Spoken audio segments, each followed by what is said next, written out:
Amigos do Saúde Digital, hoje estou solo aqui para trazer um tema fundamental, importantíssimo, que não diz respeito somente aos médicos, mas diz respeito à saúde pública, que é o crescimento do número de médicos no Brasil. Vamos ver alguns dados. Se você está só escutando pelas plataformas de podcast e Spotify, quero te dizer que eu também estou no YouTube com um recurso visual. Estou apresentando slides aqui para você entender melhor os números que eu estou trazendo. Todo esse material foi feito a partir do documento onde o Conselho Federal de Medicina traz uma demografia médica atualizada. Então, se você consultar a página do Conselho Federal de Medicina, você vai buscar por demografia médica, esses dados estão lá. Primeiramente, temos atualmente 575.930 médicos no Brasil, uma proporção de 2,8 médicos para cada 1.000 habitantes. Aqui a gente tem o primeiro conceito, o primeiro ponto que se a gente ficar argumentando que o Brasil tem muito médico, a gente pode estar sendo superficial e não tratando o problema. Primeiramente, a taxa preconizada pela OCDE é de 3,3 médicos para cada 1.000 habitantes. O Brasil tem 2,8 atualmente, o que traz uma taxa menor do que o preconizado. Isso pode ser argumento para quem defenda que o problema da saúde brasileira, um dos problemas importantes da saúde brasileira, é a quantidade de médicos. Não é isso que eu entendo, não é isso que eu defendo. Eu defendo que o problema está na qualidade dos médicos e na distribuição dos médicos ao longo do país, pelo território nacional, e que, se isso não for visto, a gente pode ter um problema de saúde pública. Eu vou discorrer sobre isso mais adiante. Maior densidade médica. O Brasil ganha de países como Estados Unidos, Japão e China, quando a gente olha o número de médicos por 1.000 habitantes. E um crescimento acelerado. É impactante. O crescimento do número de médicos foi de 339% desde a década de 1990, enquanto a população aumentou somente 42% ou 42%. O maior pico de crescimento se deu entre os anos 2022 e 2023, lembrando que esse crescimento ele tem a defasagem de 6 anos, né? Porque abrem-se novas escolas, o médico demora 6 anos para formar e aí você tem um pico de crescimento. A média anual de crescimento da população médica foi de 5% entre 1990 e 2024. E a gente tem, pessoal, uma taxa de crescimento 5 vezes maior que o crescimento anual da população brasileira. Então, a população brasileira nesse período cresceu em torno de 1%, o número de médicos cresceu cerca de 5 vezes mais do que isso. Continuando, como eu disse, e que eu vou defender aqui, o problema não está na quantidade, e sim na qualidade e na distribuição. Vejam vocês, concentração urbana. A maioria dos médicos está concentrada nas áreas desenvolvidas, principalmente no Sudeste e no Sul do país. E tem uma discrepância muito grande rural e urbana. A densidade médica é de 7,03 por 1.000 habitantes nas capitais, enquanto no interior é de 1,89. Então, aqui a gente já vê que a taxa da OMS já está mais do que o dobro nas capitais e que a gente precisa fazer ações, ter políticas para que o médico queira estar trabalhando longe dos grandes centros ou no interior. Próximo aqui, um dado muito importante é a feminização da medicina. Atualmente já são 58% das mulheres. As mulheres têm média de idade de 39 anos na medicina, né? Isso é um dado positivo, isso é um dado que traz uma representatividade do público feminino. Eu vejo isso com muito bons olhos.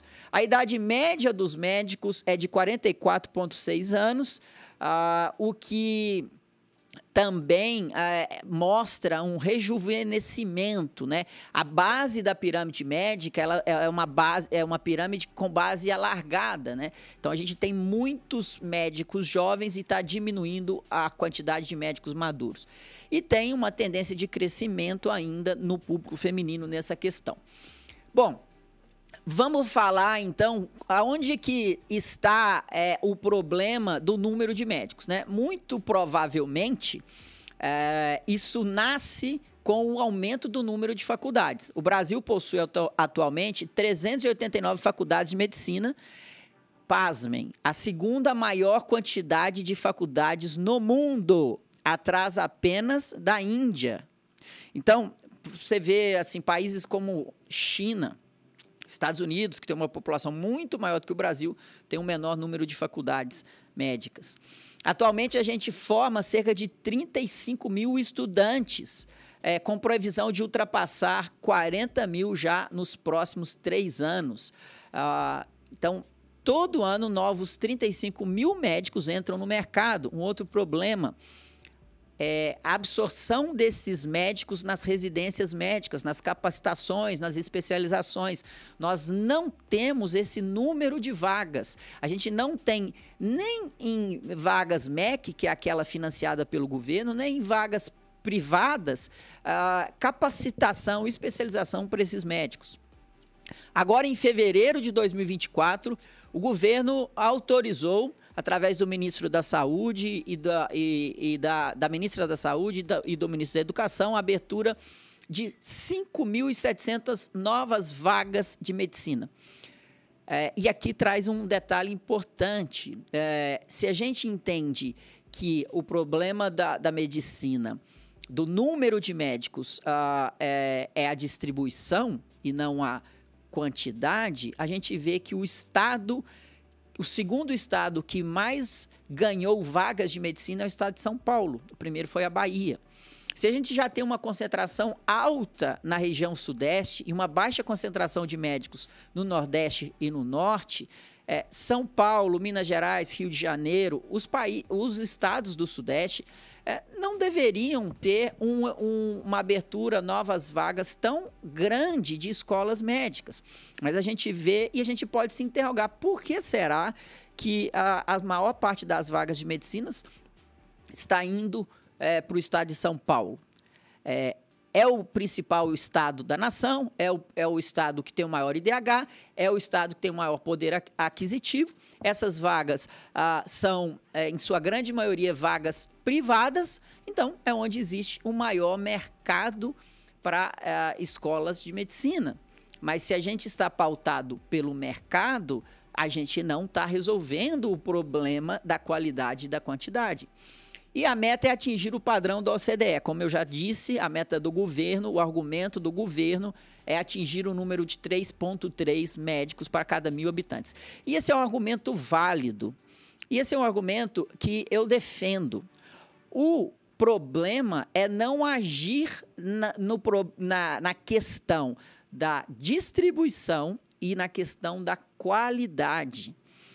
Focar apenas na quantidade para atingir uma métrica que o benchmark é o OCDE, não resolve o problema de distribuição e não resolve o problema de qualidade. Olha aqui um quadro comparativo para vocês verem. O Brasil, em 2024, 2,8. Em 2021, ele tinha 2,2 médicos por 1.000 habitantes. Os Estados Unidos tem 2,6, Japão 2,4, Coreia do Sul 2,4, México 2,4. A gente vê um descompasso, isso é bem claro, do número de faculdades de medicina e da taxa de número de médicos por 1.000 habitantes em relação ao mundo. Isso é um ponto que a gente precisa refletir. Será que o Brasil está na vanguarda? Será que o Brasil está buscando mesmo melhorar indicadores de saúde, aumentando a quantidade de médicos? Como tem sido o retrospecto, como tem sido os números em outros países? Isso merece a nossa reflexão.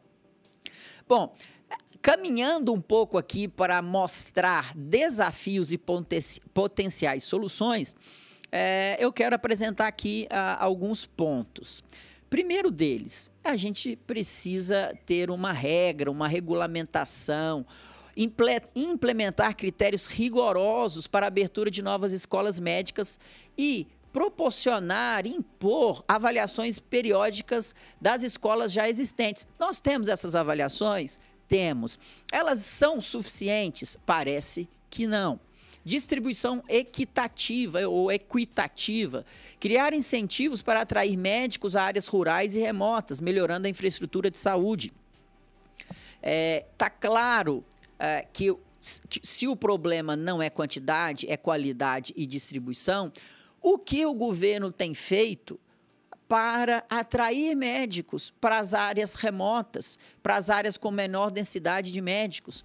Existe uma política de governo para fixar esses médicos? Existe uma política de governo para, talvez, oferecer um plano de carreira para esses médicos? Existe uma política do governo para trazer incentivos para esses médicos saírem dos grandes centros, onde eles têm melhores condições de exercer a medicina, para ir para o interior, para ir para o norte e para o nordeste? Não temos visto ações do governo nesse sentido. Ok, vamos atingir a taxa da OCDE? Vamos, mas o que estamos fazendo para distribuir isso no território nacional? Se eu sou uma cidade do interior, longe de São Paulo, e quero atrair uma grande empresa para gerar impostos na minha cidade, se eu sou prefeito dessa cidade, o que eu tenho que fazer? Eu tenho que dar incentivos tributários, eu tenho que gerar atrativos para que essa empresa vá para a minha cidade e gere riqueza e crie novos empregos. Que atrativos nós estamos vendo para os médicos deixarem os grandes centros, os centros formadores, para ir atuar a medicina ao longo do território brasileiro? Outro ponto, atenção primária, fortalecer o papel da atenção primária à saúde, capacitando médicos de família e generalista. A gente sabe que esse é o princípio, isso está no currículo de toda a faculdade médica, isso é observado pelo MEC, mas isso tem se provado que é insuficiente. Apenas ter um currículo generalista não tem resolvido o problema da distribuição médica. O que a gente precisa é de políticas públicas que assentam, que fixam esses médicos longe dos grandes centros. Isso passa por um plano de carreira, por remuneração e também por condições de trabalho, por condições políticas que oferecem para esse médico poder exercer aquilo que ele aprendeu na faculdade. Então, abrir novas faculdades, mesmo que essas faculdades sejam abertas não no interior, não resolve o problema, porque esse médico ele vai formar e ele vai ter que vir para o grande centro para fazer uma residência, para exercer aquilo que ele aprendeu, ou para ter uma profissão que ele acha digna, para que ele exerça a sua profissão no maior potencial que ele pode. Se isso não for dever do Estado, isso vai ser dever de quem? Percebam que a discussão ela é muito mais ampla do que o corporativismo. A discussão é um problema de saúde pública, porque se eu não levo distribuição de médicos e preocupo com a qualidade desses médicos, com a qualidade do atendimento desses médicos, eu terei problemas de saúde pública. Vamos passar mais um próximo slide. Desenvolvimento profissional, exigir e facilitar a educação médica continuada para manter as habilidades atualizadas. Isso é básico. A SD Conecta, o propósito da SD Conecta hoje é democratizar o conhecimento médico. É o médico que esteja numa cidade no interior poder falar com o médico referência do Hospital Albert Einstein, com poucos cliques, através de um aplicativo. Que fatores que a gente está vendo para conectar esses médicos? Temos tantas tecnologias, que políticas públicas que a gente está vendo para dar suporte a esses médicos que estão distantes dos grandes centros? Práticas baseadas em evidência, né? Incentivar e educar os médicos sobre a importância das práticas baseadas em evidência. tivemos várias polêmicas, várias discussões recentemente na Covid. Isso um pouco onde o sistema de saúde está contribuindo para a formação desses médicos. Onde que o sistema de saúde está contribuindo para uma medicina de qualidade, se todos os recursos estão ficando nos grandes centros. Tecnologia e telemedicina, investir em tecnologias de saúde, incentivar a prática da telemedicina para melhorar a formação médica, sim. Você pode ter um preceptor remoto, você pode ter aplicativos como o SD Conecta, que há compartilhamento de conhecimento entre os médicos, que há troca de informação rápida, que há a comunidade para endossar se aquilo é certo, se aquilo é errado, que há a comunidade para comentar. Esse espírito de comunidade, de agregar os médicos através da tecnologia, é sim uma das possíveis soluções para trazer melhores condições para esses médicos ficarem no interior do Brasil, atenderem esses pacientes que estão longe dos grandes centros. E uma reforma curricular, né? Atualizar os currículos das faculdades de medicina para incluir habilidades em gerenciamento e liderança. Soft skills vai fazer a diferença.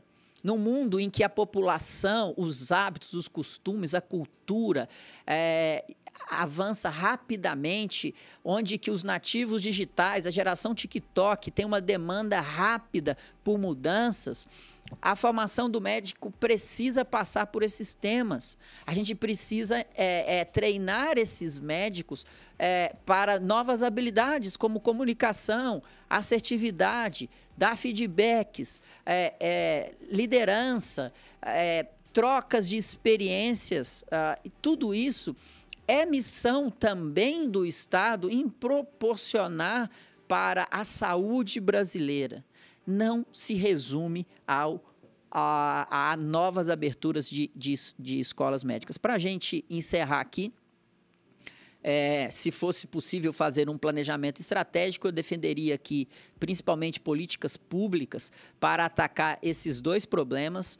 1, distribuição. 2, qualidade. Como que eu cuido da qualidade desses médicos, não apenas atacar o problema da quantidade. Planejamento de saúde, utilizar dados demográficos e epidemiológicos para um planejamento de saúde mais eficaz. Temos muitos dados, os dados estão disponíveis, a inteligência artificial pode nos ajudar. Como que a gente pode promover, fazer planos de longo prazo para fixar médicos no interior, para distribuir médicos, dar a esses médicos uma remuneração justa e condições de trabalho adequadas. E envolvimento da participação comunitária, envolvimento das pessoas. Como que estão se sentindo os pacientes que estão sendo atendidos no SUS, de um grande centro onde sobra médico? Como que está sendo atendido o paciente que mora no interior, onde que falta médico? Pesquisas são necessárias, números são necessários. Não dá para simplificar que um dos problemas da saúde é a falta de médicos, porque estamos abaixo do preconizado pela OCDE. Precisamos, sim, buscar benchmarks igual o da OCDE, de 3,3, mas não dá para negociar a qualidade do ensino e a distribuição desses médicos no território brasileiro. E você que me acompanha aqui, e você que é da saúde, precisa defender isso. Precisa, porque você entende do mercado, você entende do setor de saúde. Ações precisam ser feitas para defender que o problema não é quantidade, e sim qualidade e distribuição. E não só atacar o problema falando que o Brasil tem muitos médicos, porque isso se torna uma discussão rasa e não está focada para a solução do problema. Então, esse vídeo que eu estou gravando para vocês, esse tema aqui que eu estou trazendo para vocês, é um pouco para refletir que esse é um problema sério e que precisamos trazer argumentos e, principalmente, soluções para esse problema. Obrigado e até a próxima.